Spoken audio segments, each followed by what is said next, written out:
His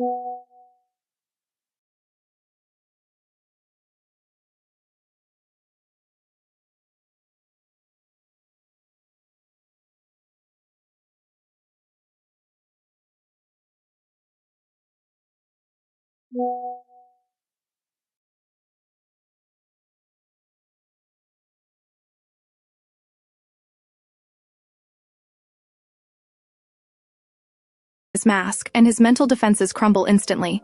He falls to his knees with a thud.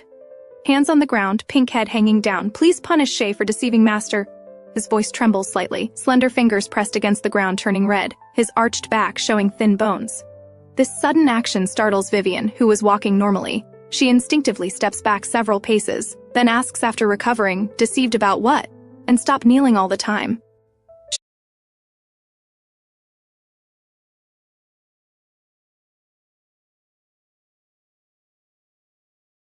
Gente, vocês viram que essa empresa de cidadania italiana aprontou no programa Pânico? Escuta só. Eu fiquei sabendo que eu tenho direito à cidadania italiana no ano passado. E aí fiquei impressionada com o que eu vi na TV. A Pátria Cidadania localizou a documentação inteira do Emílio Surita e do Sami Dana. E agora eles já estão com os processos para serem protocolados. Fiquei sabendo disso e, claro, entrei em contato com eles. Porque eu já estava tentando localizar a documentação dos meus bisavós italianos havia muito tempo.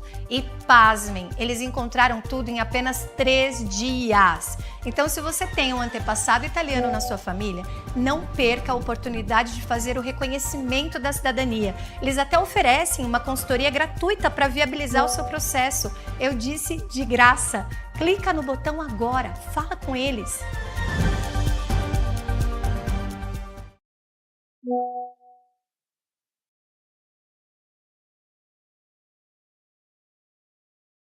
Shay swallows with difficulty. Master, Shay is a disfigured beastman, not worth 100,000 star coins. Vivian belatedly realizes what he means. She asks, were you lying about being able to cook and do housework?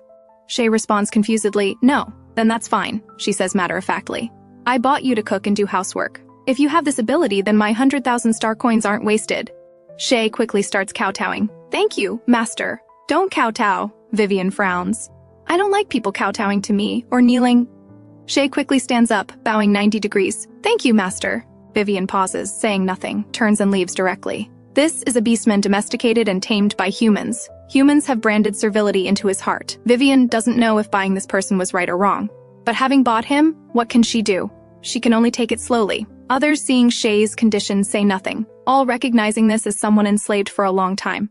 Even Dylan is unusually quiet, probably remembering some of his own bad memories. They're all 4-limbed creatures. Why should beastmen be kept like livestock? So he killed all the masters, who kept him. His neural chip was originally bound to a vegetative person under his control, but someone transferred his neural chip and bound it to Vivian. His years of wild freedom were terminated, forced to be exiled with Vivian. Dylan has been looking for that traitor. Free beastman status means escaping the neural chip. That's why Vivian's condition was so tempting back then. Only when the master issues a chip deactivation command does the chip become ineffective. No unbinding method has been found yet.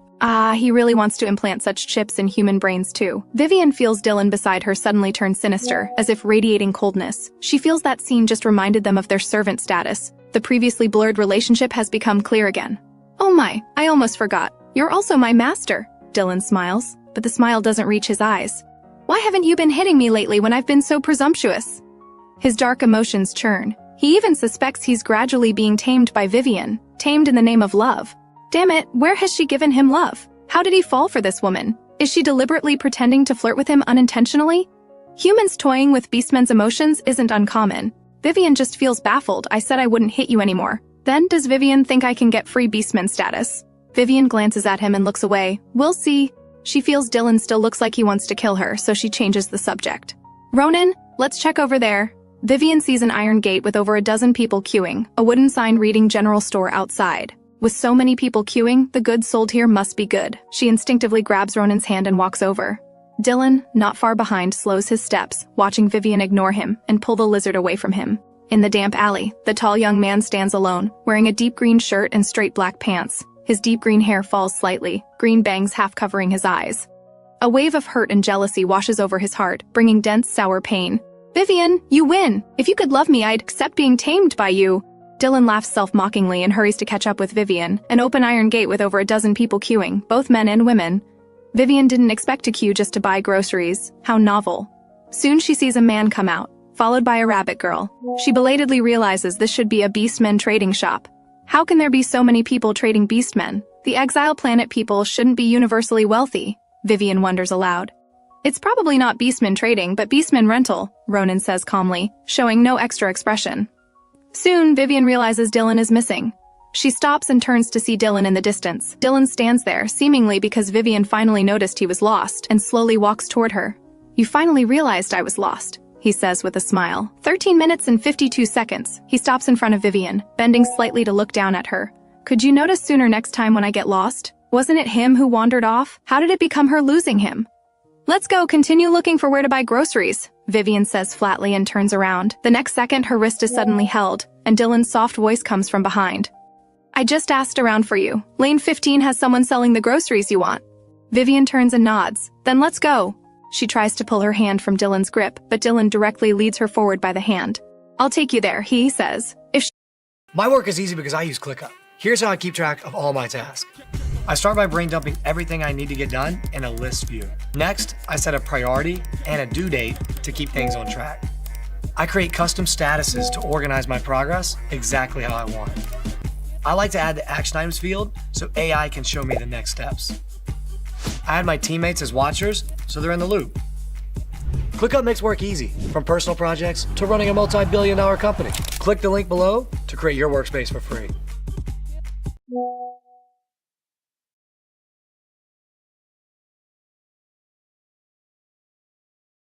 If she won't actively hold his hand, then he'll actively hold hers.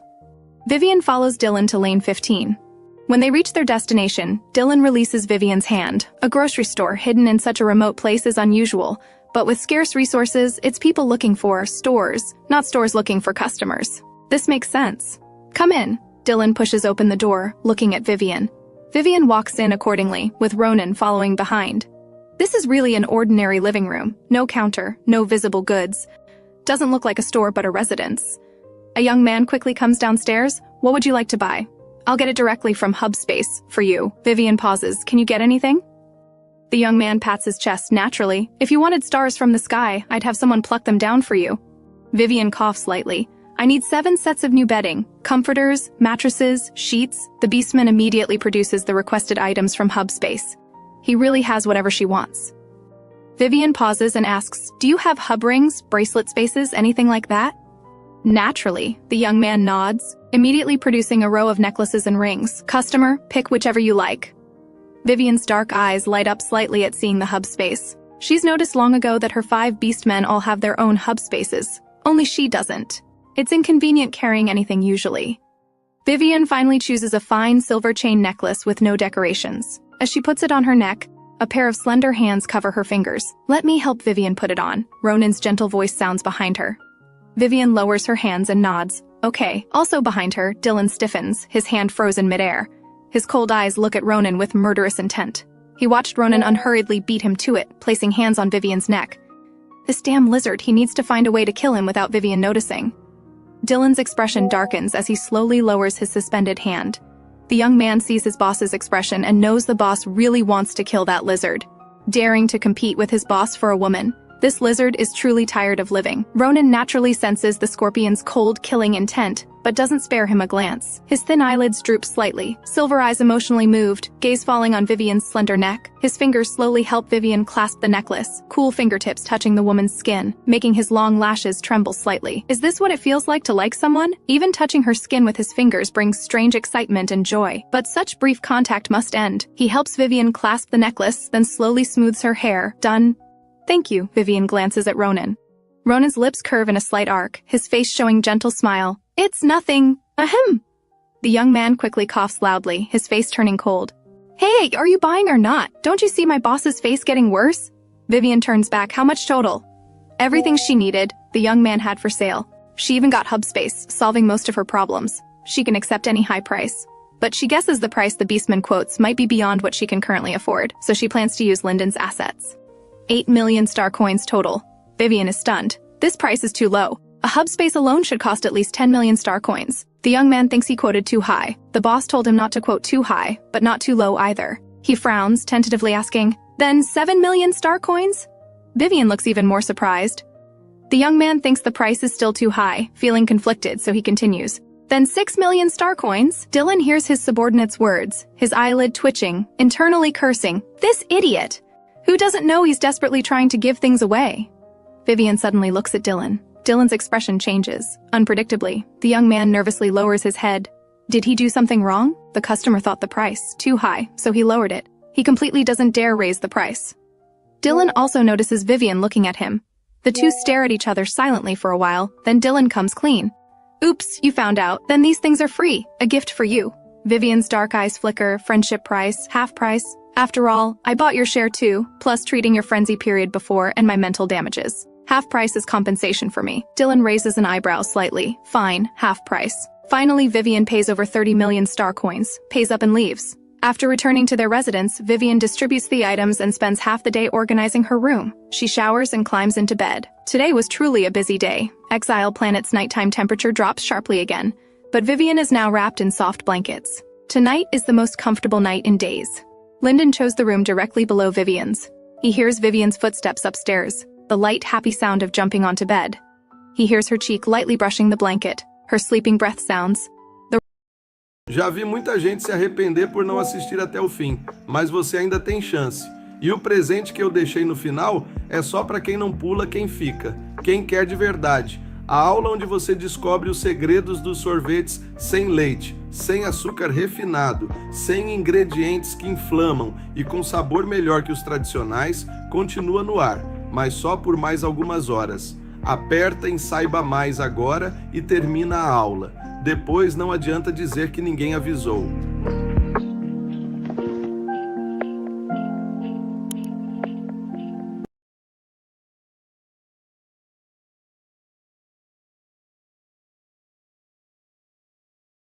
The round, paper-thin listening device sticks in his ear. He sleeps on his side with the ear pressed down. The breathing sounds seem even closer. The next day, in the yard, Vivian and Shay are pulling weeds in the backyard together. Her ordered items will arrive at Exile Planet's airport in 3 days. She plans to build a shed in the yard for both experimental equipment and growing medicinal plants. Before crossing over, Vivian was researching a purification reagent that could change soil conditions. Of course, she won't only do this experiment, she needs to make money to support herself and Shay. As for the other 5, judging from Dylan's behavior yesterday, she guesses they definitely have their own forces privately, and since she doesn't restrict their freedom, they definitely can support themselves. Vivian plans to tell them later. Monthly rent should be split evenly, and city fees they should each pay their own. She'll pay collectively then. Vivian crouches by the weeds, pulling for half an hour. "Master, please drink some water. I can handle the rest." Shay holds out a cup of water to Vivian. He wears a pink mask, pink eyes only daring to focus on Vivian's chin. Servants cannot look directly into their master's eyes. It's disrespectful. Vivian takes the water he offers. "It's so hot. Why are you still wearing a mask? Isn't it stuffy?" Shay stops pulling weeds. Shay's appearance is ugly.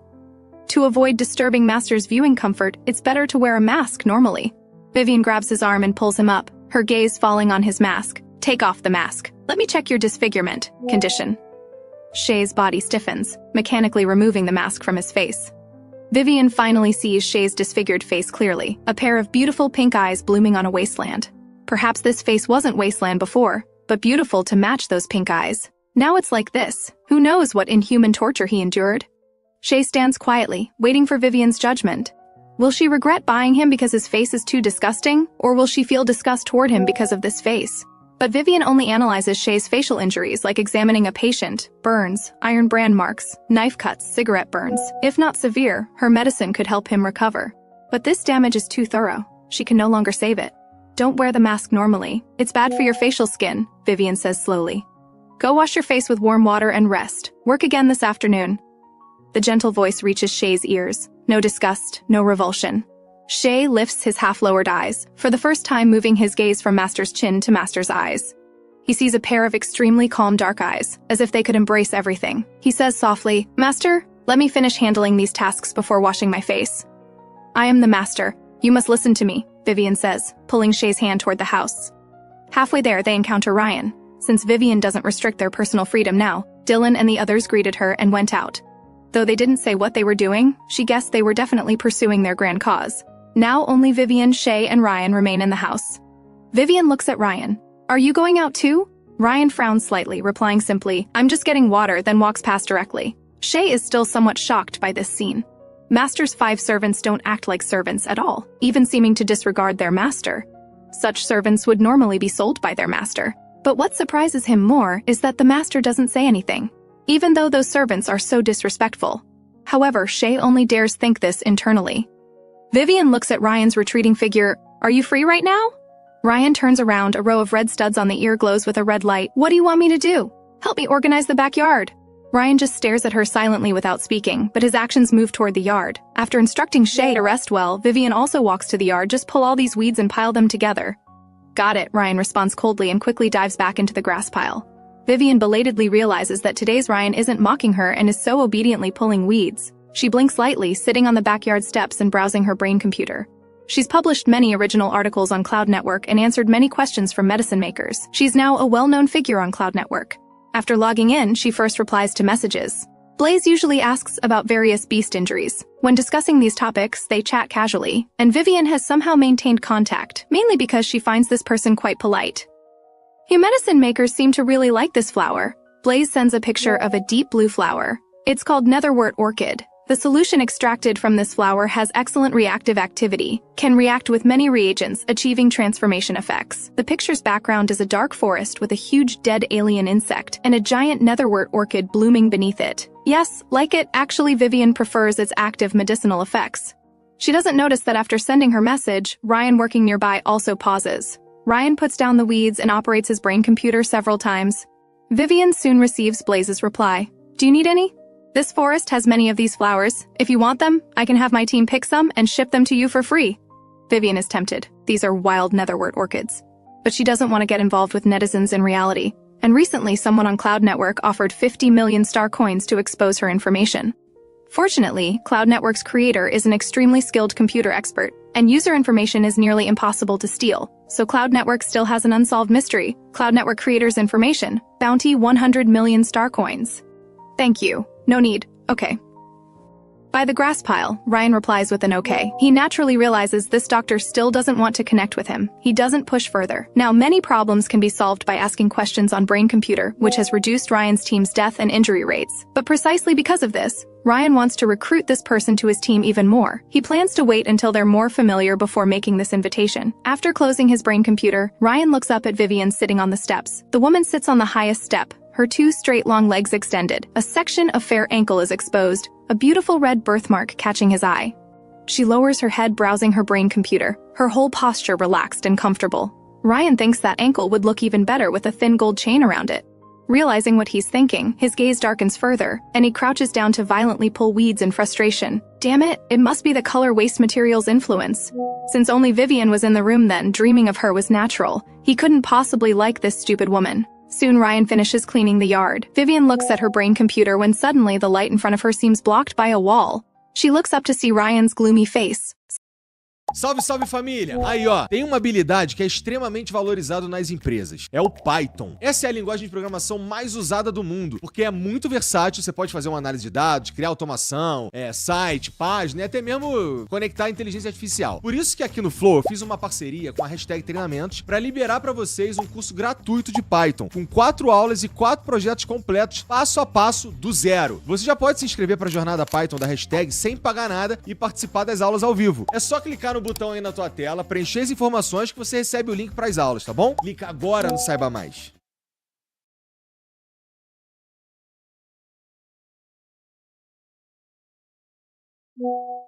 E se eu pudesse criar meu aplicativo ideal de contratação com a Base 44?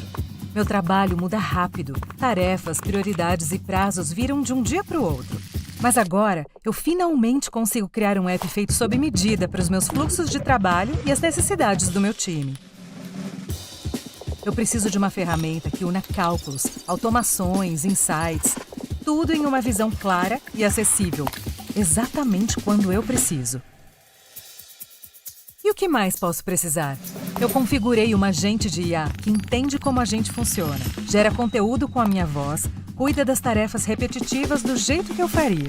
Assim, meu trabalho fica mais inteligente, não só mais rápido. Tudo criado do meu jeito. Minhas métricas claras, meus processos organizados, meus dados protegidos. Porque não se trata apenas de usar um software, é construir o sistema que vai levar a gente adiante. Base 44. Crie do seu jeito.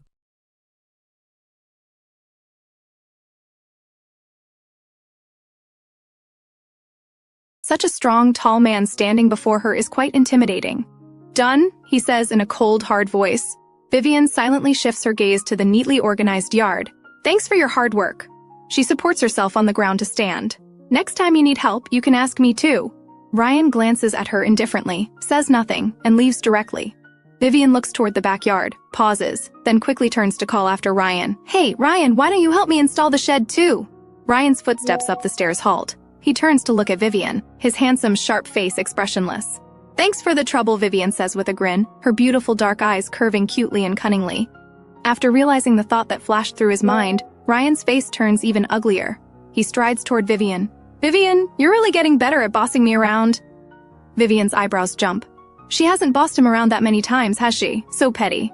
This guy walks toward her with big strides like bringing wind, very much like he's going to beat someone up. Is he really going to hit her?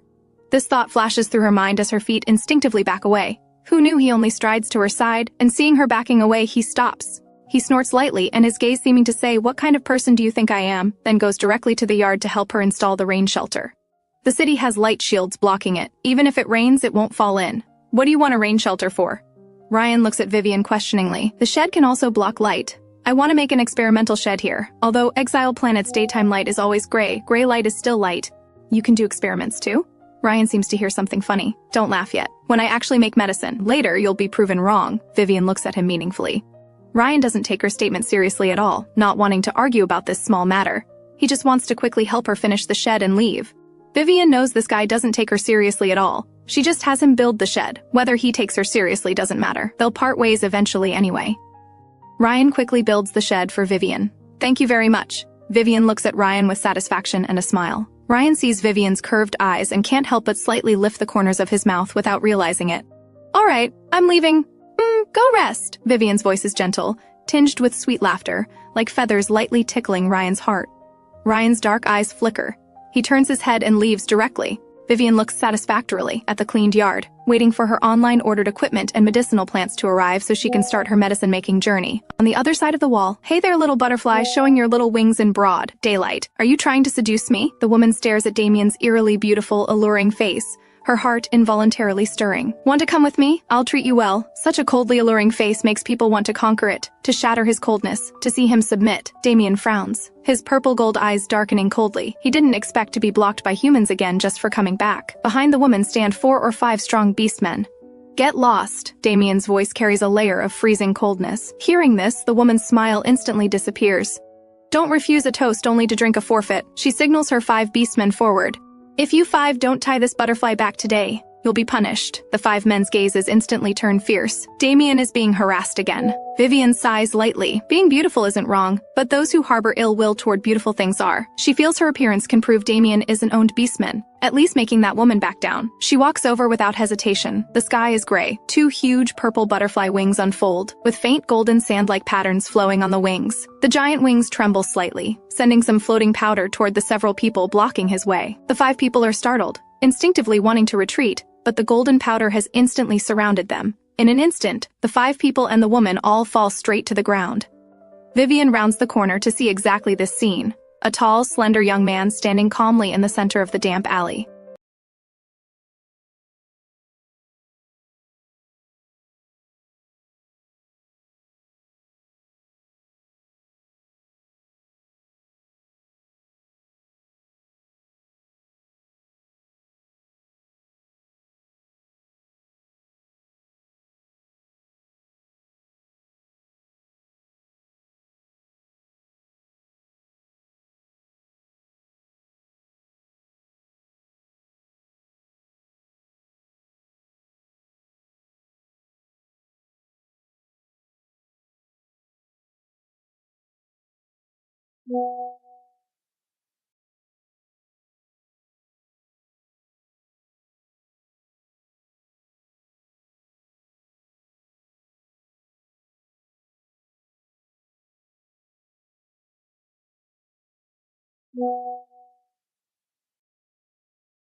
Two huge, towering purple-gold butterfly wings spread out, purple gold patterns flickering on the wings, occupying the entire alley entrance and all of Vivian's vision.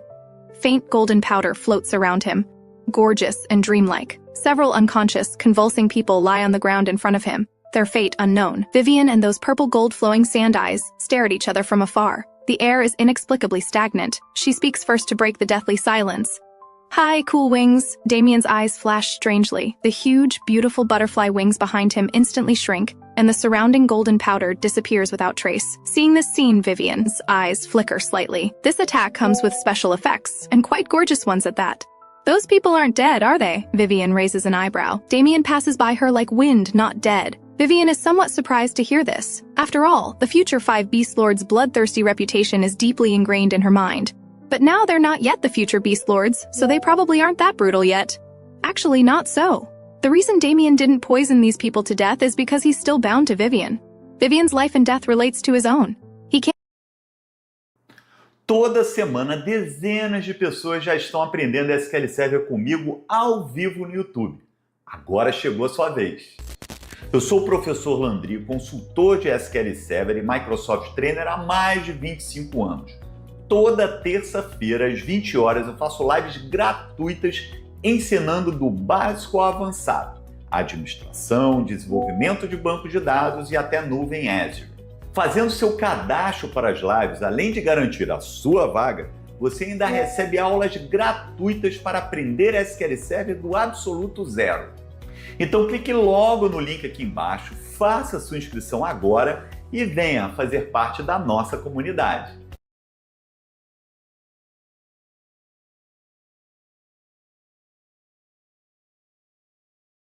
Rodolfo, como é que eu começo nesse ramo? Cara, basicamente para tu começar a vender para o governo, tu precisa de duas coisas, um CNPJ e um computador com acesso à internet.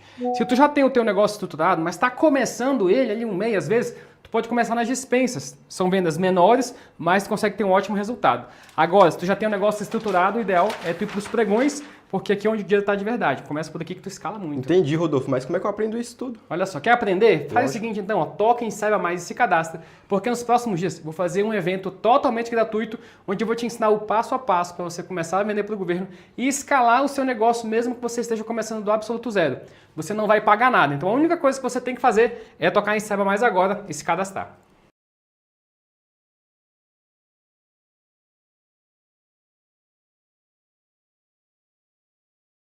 Can't leave her, so it's inconvenient to kill people. If investigated, it would be very troublesome. And just now, it was a human female. If her healing power is sea level or above, she'd definitely be protected by this city district. He wouldn't rashly kill a human female, or he might face city district blockade and pursuit, so poisoning them unconscious is the safest method. His deployment isn't complete yet. He can't leave this city district so quickly. Yes, Damien plans to leave here, and has already decided to poison Vivian unconscious and take her along. But poisoning Vivian unconscious is simple. How to avoid the other men and take her away is the difficult part. Damien contemplates this. Vivian follows behind him toward their residence, her gaze falling on Damien's back where his shirt was torn by butterfly wings. Purple gold small wings on his beautiful back, the butterfly wings' golden powder has turned to large patches of deep purple, indicating his current bad mood.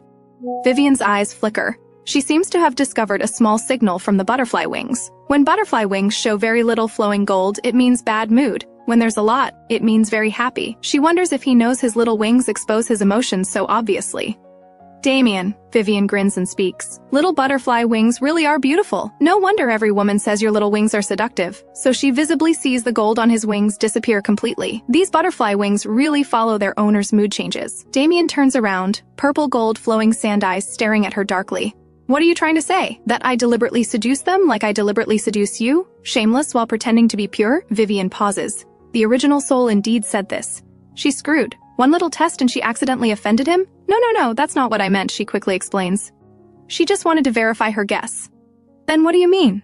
Damien laughs coldly. Vivian deflates momentarily, feeling she really messed up. She should have tested when he was happy, right? But Vivian feels saying his butterfly wings are beautiful wouldn't make him happy anyway, since he already dislikes her. Testing when he's angry shows the clearest effect. But wrong is wrong. Damien, I'm sorry. Vivian quickly apologizes to him. Damien looks strangely at the girl apologizing to him. Those eyes indeed show sincere regret. She actually apologized to him. On the damp ground, in scorching air, under purple bangs, a pair of purple gold flowing eyes stare at Vivian for a while, saying nothing before turning and walking away. Vivian's gaze falls on the butterfly wings on his back. Fine flowing gold sand slowly reappears, proving he's no longer angry. She sighs in relief internally. Good that he's not angry anymore. At midnight, Vivian wraps herself in a blanket, curled on the sofa. She originally planned to hold a small meeting about co-renting with the five today, but Dylan still hasn't returned. Ryan's sharp eyebrows raise. Next time call me when everyone's here. I don't have the habit of waiting for people. Vivian glances at him without saying anything, then checks her brain computer. She's called Dylan's brain computer so many times and sent so many messages with no response. What is this guy doing outside? Why isn't he back so late? Just then, the door is pushed open and Dylan walks in. Everyone looks toward Dylan at the door. Dylan notices everyone gathered in the living room and pauses slightly, his deep green bangs falling over peach blossom eyes that lift slightly. Oh? So many people waiting for me? Why are you back so late? I called your brain computer so many times and sent so many messages. No replies, Vivian says. Vivian, do you know how misleading that sounds? Dylan comes to Vivian's side, bending slightly closer to her. Master, don't be angry. My brain computer was broken by someone. Next time I'll definitely come back early, and if I don't come back, I'll report to my wife, he says. A faint bloody smell comes from him. Vivian falls silent, probably understanding why he didn't reply to messages and return so late. This guy probably offended many people and got attacked going out. But this isn't reason for him to address her randomly. Thank you, I'm not called Master, and I'm not called Wife. Please call me Vivian from now on, she says, silently moving away from Dylan, then looking at the others. Since everyone's here now, let's have a quick meeting. She lists the city fees and rent costs, then says, except for Shay, from now on you consciously give me city fees and rent. I won't restrict your freedom either. Go wherever you want.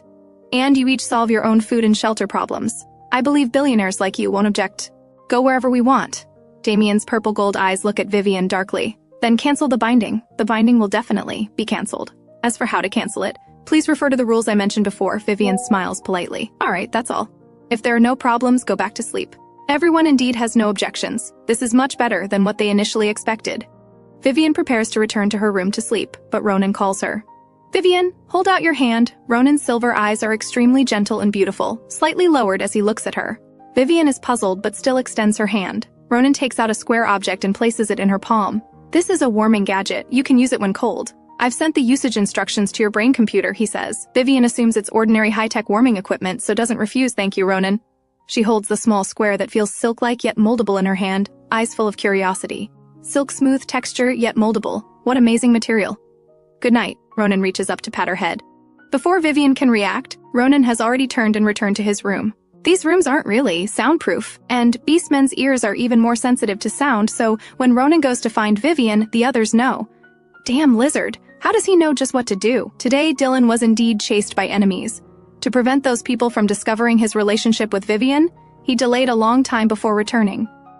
Vivian takes Ronan's gift of amazing material back to her room. She opens her brain computer and indeed sees usage instructions from Ronan. Following the instructions, Vivian touches the material and clearly sees the square in her hand. Meu trabalho é fácil porque eu uso o Clique A. É assim que eu acompanho todas as minhas tarefas. Eu começo despejando tudo o que preciso fazer em uma visualização de lista. Depois, defino uma prioridade e uma data de entrega para manter tudo nos trilhos. Crio status personalizados para organizar meu progresso exatamente do jeito que eu quero. Gosto de adicionar o campo de itens de ação para que a inteligência artificial me mostre os próximos passos. Coloco meus colegas de equipe como observadores para que eles fiquem por dentro de tudo. O Clique App facilita o trabalho, desde projetos pessoais até a gestão de uma empresa multibilionária. Clique no link abaixo para criar seu espaço de trabalho gratuitamente.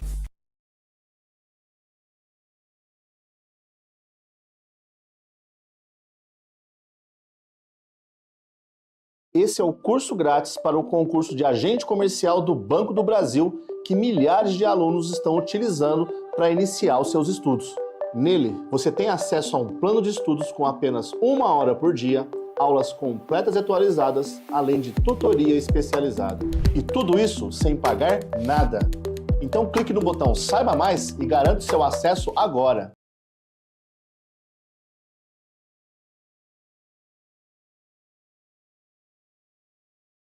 And transform into a silk blanket longer than a person. What material is this? So smooth and moldable, with such good extensibility? She pokes Ronan's chat box. This is a type of extensible fire shadow rock, with some other thermal materials added. Vivian searches for extensible fire shadow rock and finds this material is mainly used in mecha shells, costing 30 million star coins each. Such expensive material. Who uses it to make warming items? I took some jobs today. Made this from leftover scraps for you. Seeing this message, Vivian's eyebrows jump. What jobs? Making mechas or something? She doesn't know, but she's already guessed he's not only a doctor, but also a mecha engineer or mechanic. Mecha engineers naturally make mechas, while mechanics make various equipment and machinery. I can make some machinery. Any other questions? None. Good night. Vivian sleeps covered by the warm, smooth blanket. She originally thought this material too expensive and wanted to return it to Ronan, but trying it converted her. Ronan really is too good. She'll definitely give him free beastman status in the future. As expected of someone who could become a beast lord in the future, he knows so many things. Probably not only Ronan, but the others too. Vivian might only understand them superficially now. The next day, the iron gate is knocked heavily. Hearing the knocking, Vivian opens the door to see the woman Damien poisoned unconscious yesterday. New resident? The high ponytailed woman glances at her. What's your healing power level? Vivian understands the woman probably doesn't recognize her. When she went over yesterday, the woman was already unconscious. Is she not here about Damien poisoning them? You are? Vivian doesn't answer but asks back, observing the situation. See the building next door? That's where I live. I'm your neighbor, the woman says arrogantly. I'm Lynn, healing power level C+. She didn't expect it to be a neighbor. This makes sense. After all, she happened to encounter Damien nearby and got lustful. But Damien offended her, yet she still has eyes for Damien. Can they live peacefully in the future? I'm asking you, what's your healing level? You came over just to ask my healing level? Vivian's mouth twitches. Of course not, Lynn says leisurely. Do you have a butterfly servant? She's lived in this area so long, and that butterfly is the first she's encountered. He must have moved here recently. Seeing her extremely certain expression, Vivian doesn't plan to hide it. Yeah, so what? Yesterday he deliberately seduced me. I kindly showed interest, but he refused to accept it and actually dared to hurt me. Lynn continues, Beastmen hurting humans is a serious crime. But if you give me that butterfly servant, I won't pursue this matter with you. Impossible, Vivian says coolly. You're talking like my person did something wrong. Him poisoning you unconscious was with my permission. I said before, he's so beautiful. If anyone harbors ill intentions toward him, don't feel psychological pressure. Just go ahead and fight. I, his master, will always back him up. Vivian goes all out. Brain-computer recordings can show the truth. Who struck first is crystal clear. If you want to confront me at the Beastman Management Office, that's fine too. Who wins or loses is still uncertain.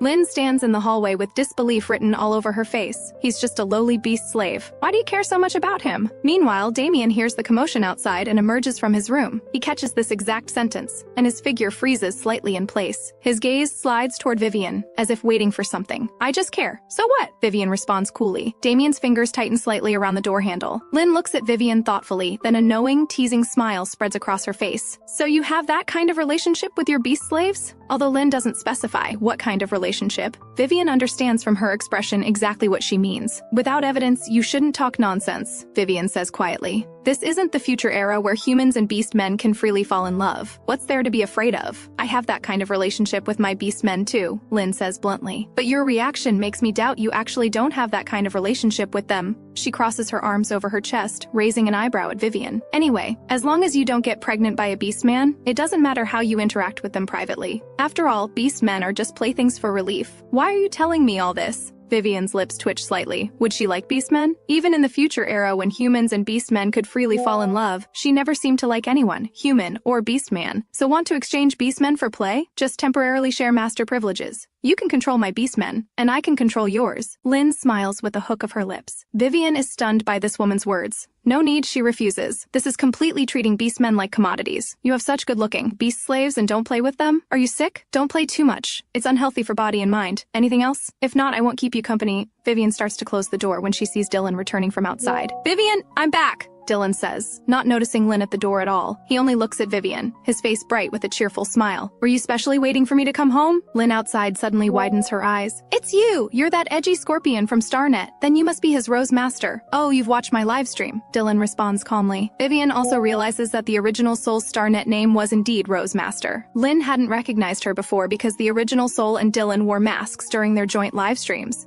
Now seeing Dylan, she realizes Vivian's identity. Small world indeed. Lynn looks meaningfully at Dylan. I'm that Shannon, remember me? Dylan raises an eyebrow slightly. Too many to remember. Not sure which one you are. He ignores Lynn and takes Vivian's hand instead. Vivian, let me show you something good. The scorpion's blue-green eyes are lazily scattered, and when he looks down tenderly at the woman, he seems to ignore everything around him, with only her left in his eyes. Vivian presses. Imagine criar aplicativo com a sua assinatura, só com o poder da imaginação. Conheça a Base 44, uma plataforma completa de criação com IA, feita para qualquer pessoa com uma ideia e vontade de fazer acontecer. Você descreve o que quer e vê sua ideia tomar forma. Planeje, personalize e leve sua criação para onde quiser. De ferramentas feitas só para você, a plataformas prontas para atender milhares. De projetos pessoais a sistemas de nível empresarial. Tudo já vem pronto para usar. Um novo jeito de criar, onde você vai tão longe quanto sua imaginação permitir. Você pode imaginar? Transforme seu sonho em realidade.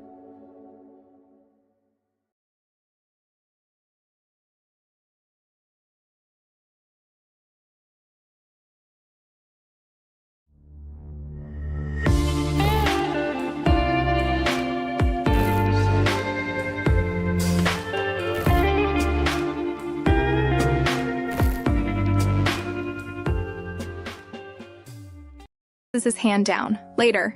Let me see off my guest. She looks toward Lynn. Lynn notices the scorpion's attitude toward Vivian and pauses. Her beastmen have never treated her the way this woman's beastmen treat her, but she quickly brushes away that complex emotion. They are just a beast's slaves. She really doesn't understand why this woman treats them so well. When long-standing fixed concepts of an era are instilled, Many people don't realize that beast men might have thoughts just like humans. No need to see me off. I'll go myself. Lynn stares at Vivian for a while. What good luck. The butterfly beast man is so good looking, and this scorpion beast man is quite seductive too. Being able to buy such beautiful and fun beast slaves, what great fortune. After saying this, she turns and walks away directly. Vivian pauses. The other party seems to have forgotten her original reason for coming here. She doesn't know if she still holds a grudge. But now that she's left, Vivian says nothing and closes the door. Vivian, do you also think I'm seductive? Dylan grasps Vivian's hand, intertwining their fingers. Vivian, other masters all toy with their beasts. His fingers brush across the back of Vivian's hand. Didn't you just say you wanted to show me something? Vivian changes the subject. Dylan chuckles softly, taking out a green ring from hub space and placing it on her ring finger. Vivian, you humans seem to like wearing rings on the ring finger, representing that the flower has an owner. Vivian watches Dylan push the ring onto her ring finger. It's fine, she can take it off later anyway. But whether this guy actually likes saying seductive things or truly likes her, she suddenly has some doubts.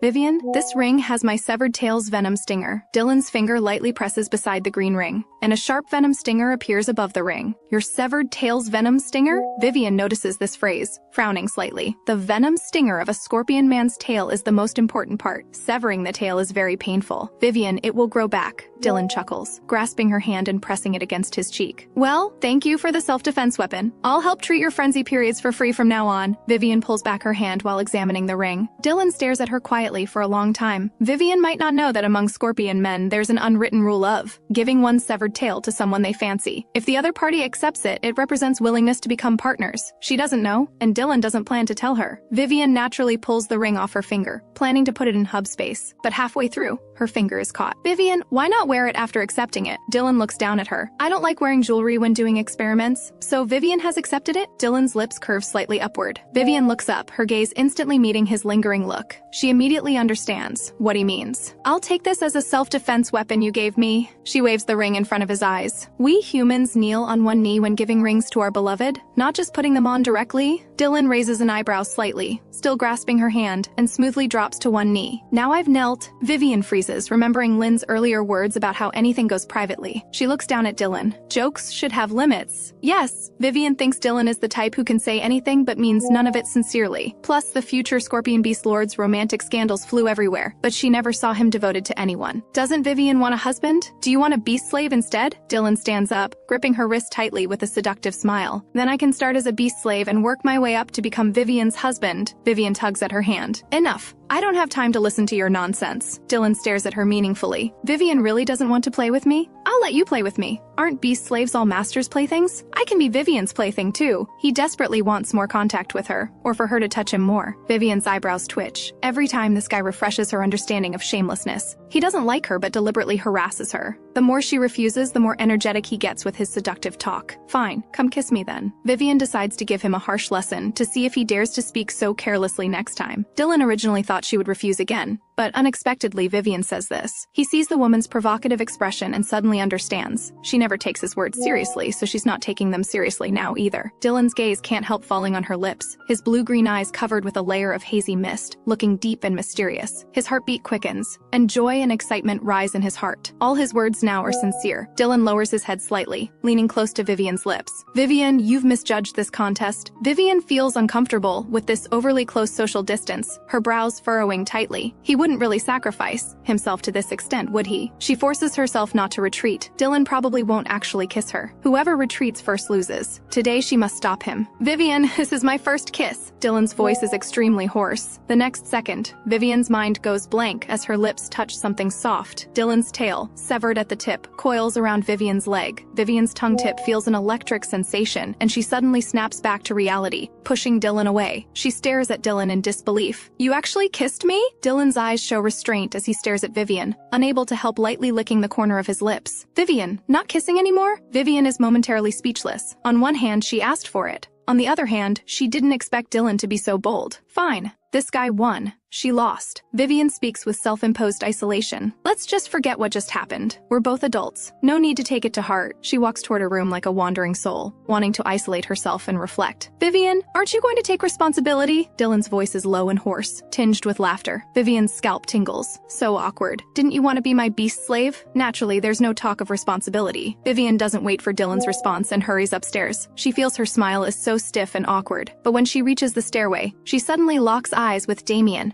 who lives on the first floor. Damien grips the door handle tightly, his beautiful brows carrying a sharp, burning aura as he stares at her meaningfully. The golden glitter on his cheeks glows brightly. Vivian's expression pauses. She doesn't know when Damien came out or how long he's been standing there, or how much he saw. Suddenly, Damien turns and slams the door shut. She sees the small butterfly wings on his back are a dark purple, vibrating angrily at small, high-frequency intervals. He's angry? What's he angry about? She doesn't think she provoked him this time. Vivian doesn't understand why Damien is suddenly angry, but she doesn't plan to ask. She silently walks upstairs and returns to her room to isolate herself. Back in her room, she opens her brain computer. Ryan shares various rare medicinal materials he encounters with her daily. Vivian's heart itches with desire to meet this online friend. But she knows Ryan is probably intentionally using rare medicinal materials to hook her, this pharmacist. Even knowing this, she's shamefully tempted. Maybe next time he invites her to meet, she'll actually agree. Vivian notices that the questions related to her on CloudNet have disappeared, including the question about CloudNet's founder. The CloudNet administrators probably handled it, since digging into others' information is really impolite. Beep, beep, beep. Her room door is knocked. Vivian opens the door to see the masked Shay. Master, someone outside delivered an invitation saying it's for you. Shay's beautiful fingers hold an invitation as he bows slightly and presents it to Vivian with both hands. Vivian takes the letter and casually closes the door. Shay says nothing. He walks very lightly, slowly heading to his own room. He also saw that scorpion beast slave kiss the master. That beast slave showed no unwillingness,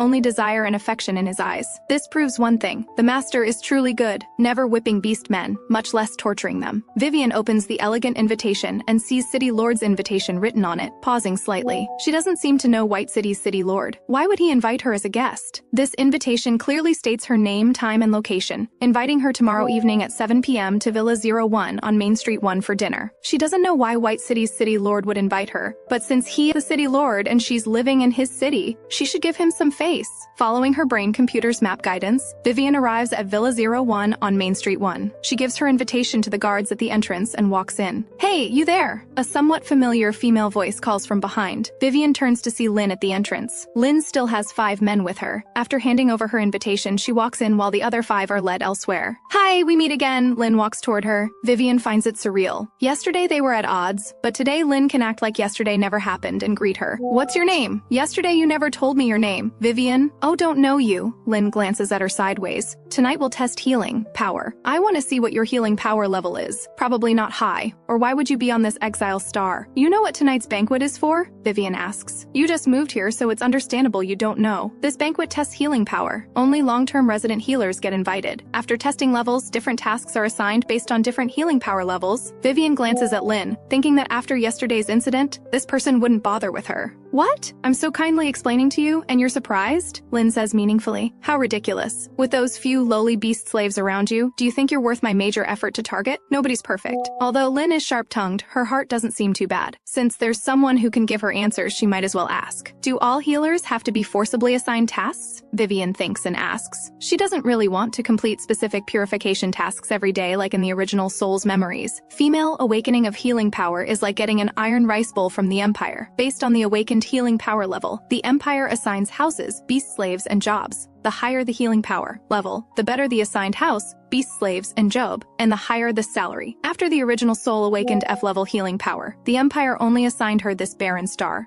and a job at a small evolution center. There was no house or beast slaves. Here in White City, only those with healing levels E and above get task assignments. If you're F level, you won't be assigned tasks, naturally have no benefits, and can't come here for weekly dinners. I see, Vivian nods thoughtfully. After participating in the healing power level test, Vivian walks on the street thinking about which person to bring with her to pick up packages in 2 days. The next second, a thick arm suddenly extends from a nearby alley. Before she can react, her mouth and eyes are covered, and she's dragged into the alley. Don't move. We only need you to help our boss get through his frenzy period. We won't harm your life. A man's vicious voice rings in Vivian's ear. If you dare scream or shout, we can't guarantee we won't kill you. Vivian's heart beats violently, her long lashes trembling uneasily. She nods lightly without struggling, following the man's steps backward into the alley. She knew the city wouldn't be safe safe, but she didn't expect to encounter danger on her first solo outing. Vivian presses her lips together. It seems she'll need to bring a beast man when going out in the future. Soon, the man's footsteps stop. I'll let go in a moment. Don't scream. If you dare scream, your head will hit the ground the next second. Vivian nods obediently. She hears more than one person's footsteps. With too many people, escaping becomes even more difficult. She realizes these beast men must be specifically lying in wait here to catch human women. After all, the city lord holds banquets for women with E-level and above healing power every weekend. Vivian's hands are locked behind her, and her brain computer and hub space necklace are torn off and casually thrown on the ground. A black silk cloth covers her eyes. After being tied up, a huge force pushes her shoulder, and she's pushed directly to the ground. Her palms and elbows sting with pain. Don't remove the blindfold. If you see our boss's appearance, you can forget about staying alive. Just walk inside quickly. Our boss is waiting inside. The speaker's voice shows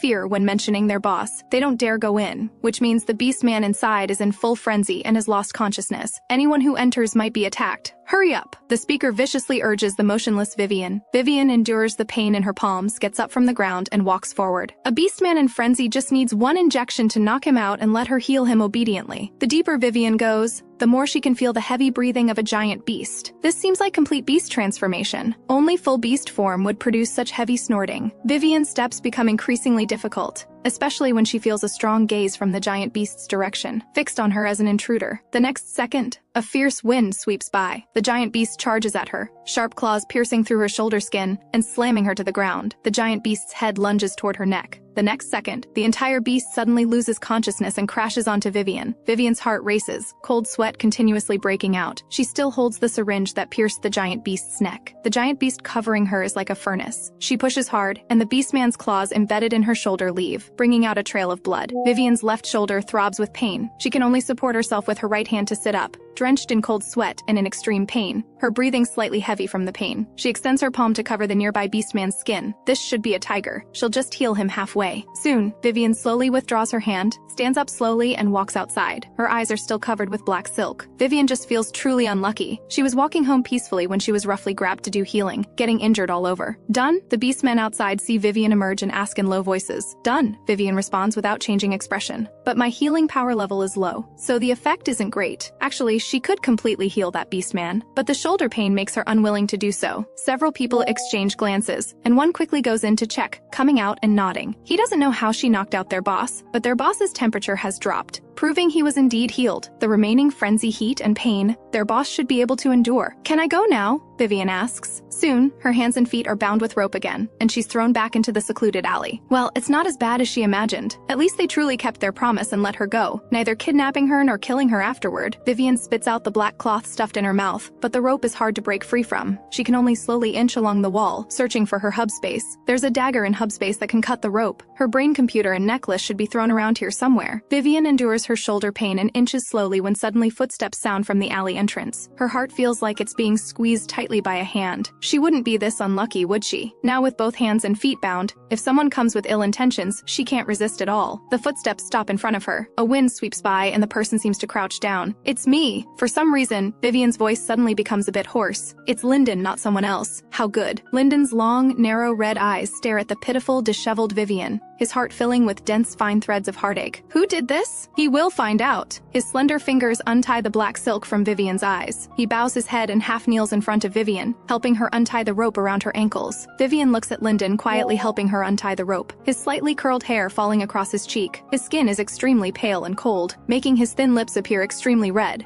and the red mole below his lip corner more prominent. This face is clearly younger, but in the same alley, the same rescue scene, Vivian's lips curve slightly upward, her gaze settling steadily on him. Lyndon has long noticed her gaze. He looks up, his gaze bit by bit settling on her face. What are you smiling about? Lyndon stares at her upturned lips. How good. It's you. Vivian's brows curve gently. Lyndon stares at her eyes for a while longer, continuing to help her untie the rope. Is it really him? Is she really looking at him? Lyndon always feels that when she looks at him, she seems to be seeing another person's shadow. His thin lips can't help pressing straight, and the red mole at his lip corner also moves slightly. Vivian notices that after saying this, Lyndon seems somewhat unhappy, but he still silently helps Vivian treat her shoulder wound, even noticing the scrapes on her palms. Vivian watches Lyndon bandaging her and speaks quietly. The scrapes on my palms don't need bandaging, right? Lyndon doesn't answer her. After bandaging, he picks up the hub necklace and brain computer from the ground and gives them to her. Then he turns his back to her and crouches in front of her. Vivian also climbs up efficiently, her uninjured right arm hooking around his neck, her arm also touching the delicate snake scales on one side of his neck. Lyndon notices Vivian's movement, pausing, especially feeling the skin pressed against his snake scales. His long, narrow red eyes ripple with barely hidden excitement and joy. He likes her closeness. Lyndon carries Vivian slowly back. Let me tell you,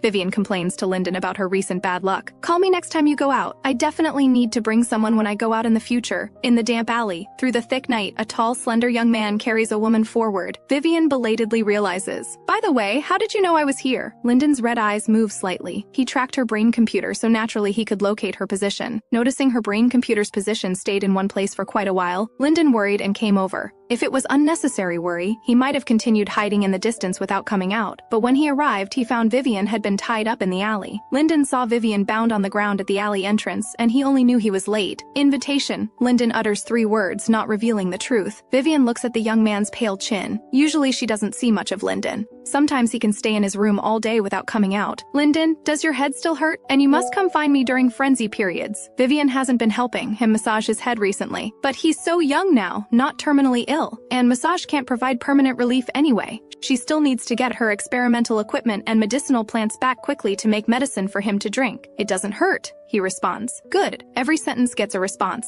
Vivian remembers his future stomach problems. Are you eating properly? Yes.